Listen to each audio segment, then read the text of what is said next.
বৌমা শাশুড়ির এই ঝগড়ার প্রধান কারণ হচ্ছে জেনারেশন গ্যাপ, ঠিক কিনা? শাশুড়ি এক জেনারেশনের আর বৌমা আরেক জেনারেশনের। শাশুড়ি ভাবে একরকম, বৌমা ভাবে আরেক রকম। শাশুড়ি চায় বউর উপর খবরদারি করতে, বউ চায় শাশুড়ির উপর খবরদারি করতে। এই ডমিনেটিং এর কারণে কিলাকিলি আছে না নাই? আহা, এটা ঠিক না।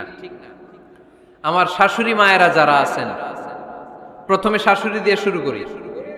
আমার মাইকের আওয়াজ যে ঘরগুলাতে যায়, আমার শাশুড়ি মাদেরকে বলবো, বউদের উপর অত্যাচার করবেন না। ছেলেরে প্রশ্ন করে, তোর কাছে তোর বউ বড় না আমি বড়? আছে না নাই? এটা একটা প্রশ্ন হইল। তোর বউ বড় না আমি বড়? দুইজনেই বড়। তো এক ছেলে সুন্দর উত্তর দিছে, আমার কাছে ভালো লাগছে উত্তরটা শুনে। এক মা প্রশ্ন করছে, তোর এতদিন আমি লালন পালন করে বড় করলাম, জীবন যৌবন তোর জন্য শেষ করলাম, আজকে বউ পাইয়া বউ তোর আপন হয়ে গেল? এবার ছেলে উত্তর দিছে, মা, আমার মুখ থেকে মা ডাক শোনার জন্য তুমি কি কষ্টটাই না করছো জীবনে। 10 মাস আমারে পেটে ধারণ করলা, খাইতে পারো নাই, বমি করছো, খালি ওষুধ খাইছো, তোমার পেট কেটে আমারে বের করা হয়েছে, 2 বছর আমারে দুধ খাওয়াইছো, পেশাব পায়খানা পরিষ্কার করেছো। বয়স যখন 3-4 তখন তোমার আমি মা ডাকছি, এই মা ডাকটা শোনার জন্য তুমি এত কষ্ট করছো। আর আরেকবারের মাইয়া এই ঘরে আইসাই তোমার মা ডাকা শুরু করছে। যেই মেয়েটা তোমারে মা ডাকে সে আমার আপন হবে না কেন মা? ঠিক কিনা? এই মা ডাক শোনার জন্য তুমি এত কষ্ট করলা, আমার লালন পালন করলা, 10 মাস পেটে ধরলা, পেশাব পায়খানা পরিষ্কার করলা, এরপরে মা ডাক শুনতে পারছো। আর আরেকবারের মেয়ে জানা নাই চিনা নাই এসেই তোমার ডাকা শুরু করছে মা। তো যে আমার মারে মা ডাকে তার স্থান তো আমার কলিজায়, ঠিক কিনা? শাশুড়ি আম্মারা যারা আছেন, প্লিজ বৌমাদেরকে কষ্ট দিয়েন না। অনেক শাশুড়ি আছে পান থেকে চুন খসলে রেগে যায়, পদে পদে স্ত্রীর ভুল ধরে, বউয়ের ভুল ধরে, আছে না নাই? এটা করবেন না। সে তো নতুন, আপনার অনেক এক্সপিরিয়েন্স হতে তার সময় লাগবে, তাকে সময় দিন, তাকে ভালোবাসুন, ঠিক কিনা? না বুঝে সামান্যতে বৌমারে বদদোয়া দেয়, এরকম আছে না নাই? কিন্তু বুঝতে চায় না, বৌমারে যদি বদদোয়া দেয় তাহলে তার নিজ ছেলের পরিবারের ক্ষতি। পেটে ধরা যে ছেলে, ছেলের পরিবারের কিন্তু ক্ষতি, তার আপন নাতি নাতনিদেরই ক্ষতি। আওয়াজ করে বলেন ঠিক কিনা? বৌমাকে বদদোয়া দিয়েন না। বৌমাকে নিজের মেয়ের মতো দেখবেন। সমাধান আমি দিচ্ছি। কেমন দেখতে হবে? নিজের মেয়ের মতো। নিজের মেয়ে সকালে ঘুম থেকে ওঠে 11টা, ওইটা সমস্যা নাই। বৌমা কেন উঠলো না, ওইখানেই ঝামেলা, আছে না নাই? মেহেরবানি করে আপনার বৌমাকে আপনার নিজের মেয়ের মতো দেখেন। নিজের মেয়েরে যেমনি আদর করেন তাকেও অমনি আদর করেন। আপনার বৌমারে যদি আপনি কষ্ট দেন, মনে রাখবেন আপনার নিজের মেয়েটাও আরেকবারের বউ হয়ে কয়েকদিন পরে যাবে। আপনি যা যা করবেন আপনার মেয়েকেও তারা ওই রকম কষ্ট দিয়ে বাড়িতে ফিরিয়ে দিবে। চিল্লায় বলেন ঠিক কিনা? খবরদার, টিট ফর ট্যাট। ইট্টি মারলে পাটকেলটি খেতে হয়। এজন্য শাশুড়ি আম্মা জানারা যারা আছেন, বৌমার সাথে খারাপ আচরণ করবেন না মেহেরবানি করে। তাকে আপনি কষ্ট দিলে আপনার নিজের মেয়েটাও আরেক বাড়ির বৌমা হবে, সেও ওই বাড়িতে এই কষ্টগুলো ভোগ করবে। এগুলো যখন আপনি শুনবেন তখন আপনার চোখ দিয়ে পানি পড়বে কি পড়বে না? পড়বে। এবার আসেন বৌমার কথা বলি। বৌমা যারা আছেন মেহেরবানি করে, বৌমা যারা আছেন মেহেরবানি করে আপনার শাশুড়ি আম্মাকে নিজের মায়ের জায়গায় রাখবেন। আপনার বাড়ি ছেড়ে নতুন বাড়িতে আসছেন, তো এটাই তো আপনার বাড়ি। আপনার মা রেখে দিয়ে নতুন মা পাইছেন, এটাই তো আপনার মা। তো ওনাকে মায়ের জায়গায় বসাতে আপনার সমস্যাটা কোথায়? বৌমারা খেয়াল রাখবেন, আপনি আপনার শাশুড়ির সাথে যে আচরণটা করতেছেন, আপনার শেষ বয়সে আপনার ছেলের বিয়ে দেওয়ার পরে যে বৌমাটা আসবে ওই আচরণই আপনাকে ফিরিয়ে দিবে। The nature has its own return. প্রকৃতির একটা মাইর আছে, এটা শেষ মাইর, এটা শেষ খেলা। প্রকৃতির খেলা বড় খেলা। আপনি আপনার শাশুড়ির সাথে যে আচরণ করবেন, আপনার শেষ বয়সে আপনি একদিন শাশুড়ি হবেন, এটা মাথায় রাখবেন। ওই আচরণই আপনি ফিরে পাবেন। আওয়াজ করে বলতে হবে ঠিক কিনা? এজন্য 9 নাম্বার পয়েন্টস হচ্ছে মিউচুয়াল রেসপেক্ট। সবাই যেন সবাইকে ভালোবাসি। দোষ ছাড়া মানুষ নাই। সবার দোষ আছে, আমরা যেন একে অন্যের দোষ না খুঁজি। বৌমারা, আপনাদের কেন যদি আমার মাইকের আওয়াজ যায়, অল্প কিছু টেকনিক অবলম্বন করলে আপনি আপনার শাশুড়ির মন জয় করতে পারবেন। শাশুড়িরা আসলে বেশি কিছু চায় না, আগের জামানার মানুষ তো, এদেরকে ওইভাবে হাত করতে হবে।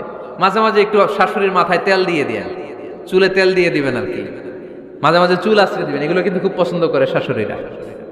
ওনার প্রেশারটা একটু মেপে দিবেন, ডায়াবেটিক্সের ওষুধটা খাইলো কিনা সময় মতো খোঁজ নেবেন, কি পছন্দ করে খেতে একটু রান্না করে দিবেন। যেই বক্তার ওয়াজ শুনতে পছন্দ করে ওই বক্তার ওয়াজগুলো ডাউনলোড করে শাশুড়ি আম্মাকে দিবেন, ইসলামী বই দিবেন। দেখবেন বয়স্ক নারীরা মাহফিল যেতে খুব পছন্দ করে, ওয়াজ শুনতে খুব পছন্দ করে, নবীদের কাহিনীগুলো শুনতে পছন্দ করে। বসায় বসায় একটু কাহিনীগুলো শোনাবেন। বাইরে বেরোলে জিজ্ঞেস করেন, আম্মা আপনার কিছু লাগবে কিনা। আর একটা টিপস আছে, চুল যখন আশ্রাবেন আর শাশুড়ির মাথায় যখন তেল দিয়ে দিবেন, তখন অতীতের কথা জিজ্ঞেস করেন, দেখবেন অতীতের স্মৃতিতে হারিয়ে গিয়েছে আপনার শাশুড়ি। কি জিজ্ঞেস করবেন জানেন? জিজ্ঞেস করবেন, আম্মা জান, মুক্তিযুদ্ধের সময় আপনার বয়স কত ছিল? ওই সময় মুক্তিযুদ্ধের সময় আপনাদের এলাকায় কি কি হয়েছিল মা? আরেকটা প্রশ্ন করবেন, মা বিয়ের সময় আপনি কেমন ছিলেন? ওই দিন দেখবেন বুড়ি আর বুড়ি নাই, জুয়ান হয়ে গেছে। ওই দিন বলবে, মা আমি অনেক সুন্দরী ছিলাম, আমার মাথায় অনেক চুল ছিল, আজকে নাই। আমগো গ্রামে আমার সাথে সুন্দরী মাইয়া ছিল না। অতীতের স্মৃতিতে, স্মৃতি হাতরাতে হাতরাতে তিনি হারিয়ে যাবেন। জিজ্ঞেস করবেন যে, মা শীতকালে আপনাদের দেশে কি পিঠা বানাতেন আপনি যখন ছোট ছিলেন, আপনার বাপ চাচারা কি করতো? এগুলো জিজ্ঞেস করলে উনি স্মৃতির পাতা হাতরাতে হাতরাতে চোখ দিয়ে দাঁড় দাঁড় করে ওনার পানি ঝরতে শুরু করবে।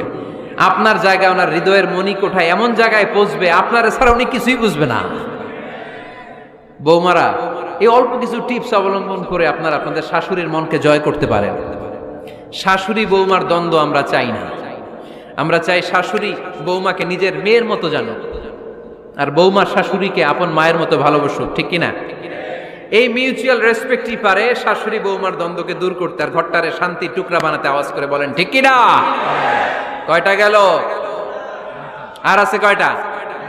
দোয়া করবেন একে অপরের জন্য। দোয়া, সাইয়েদনা ইব্রাহিম ফ্যামিলির জন্য দোয়া করতেন, রব্বি জাআলনি মুকিমাস সালাতি ওয়া মিন যুররিয়াতি রব্বানা ওয়া তাকাব্বাল দুআ। ও আল্লাহ, আপনি আমার নামাজ কায়েমকারী বানান, আমার কলিজার টুকরা সন্তান ইসমাইলকেও নামাজ কায়েমকারী বানান, আমার দোয়াটা আপনার দরবারে আপনি কবুল করে নেন। সুবহানাল্লাহ পড়েন। রব্বানা ইন্নী আসকানতু মিন যুররিয়াতি বিওয়াদিন গায়রি যী যারইন ইনদা বাইতিকাল মুহাররাম। ও আল্লাহ, আমার সন্তান সন্ততি, আমার ফ্যামিলিকে ধুধু মরুপ্রান্তর এই উপত্যকার মধ্যে তোমার কাবা ঘরের সামনে রেখে গেলাম, তাদেরকে তুমি নামাজ কায়েমকারী বানিয়ে দিও। গোটা বিশ্বের সব মানুষের অন্তর আমার ফ্যামিলির দিকে আল্লাহ তুমি ঝুঁকিয়ে দিও। ওয়ারযুকহুম মিনাস সামারাত, ফলমূল দিয়ে আল্লাহ তুমি তাদেরকে রিজিকের ব্যবস্থা করে দিও। তার মানে সব নবীরা তাদের পরিবারের সদস্যদের জন্য দোয়া করতেন কি করতেন না? আবার কোরআন আমাদেরকে শিখালো, রব্বানা হাব লানা মিন আজওয়াজিনা ওয়া মিন যুররিয়াতিনা কুররাতা আ'য়ুন ওয়াজআলনা লিল মুত্তাকিনা ইমামা। ও আল্লাহ, এমন নেককার সন্তান, এমন নেককার স্ত্রী আপনি আমাকে দান করেন যাদের দিকে তাকালে আমার চোখ দুইটা ঠান্ডা হয়ে যায়। চক্ষু শীতলকারী স্ত্রী দেন। বিয়ে যাদের হয় নাই, ইয়াং ছেলেরা এই দোয়াটা করবা। বিয়ের জন্য দোয়ার দরকার আছে না নাই? প্রতিদিন এই দোয়া করবা, আল্লাহ এমন স্ত্রী দেন, এমন জীবন সঙ্গিনী আপনি আমাকে দেন, এমন লাইফ পার্টনার দেন যার দিকে তাকালে আমার চোখ জুড়িয়ে যায়। এমন সন্তান আল্লাহ আপনি আমার ফ্যামিলিতে দেন যাদের দিকে তাকালে আমার চোখ দুইটা ঠান্ডা হয়ে যায়। নেককার সন্তান, নেককার স্ত্রী আল্লাহর কাছে দোয়া করে চেয়ে নিতে হয়। তাহলে ফ্যামিলি মেম্বার একে অপরের জন্য দোয়ার দরকার আছে না নাই? বাবা দোয়া করবে ছেলের জন্য, ছেলে করবে বাবার জন্য, মা দোয়া করবে মেয়ের জন্য, মেয়ে করবে মায়ের জন্য, ভাই করবে বোনের জন্য, বোন করবে ভাইয়ের জন্য। দোয়ার দরকার আছে না নাই? দোয়া করবেন সবাই সবার জন্য। এই যে কোরআনের বঙ্গানুবাদ পাওয়া যায় না এখন, কথা বলেন। স্মার্টফোন আছে কার কার দেখি? হ্যাঁ, কারা কারা স্মার্ট দেখি? হাজার হাজার স্মার্ট, মাশাআল্লাহ। এই স্মার্টফোনের ভেতরে আল কোরআন নামে বাংলায় কোরআনের একটা অ্যাপস পাওয়া যায়। কথা বলেন, পাওয়া যায় কি যায় না?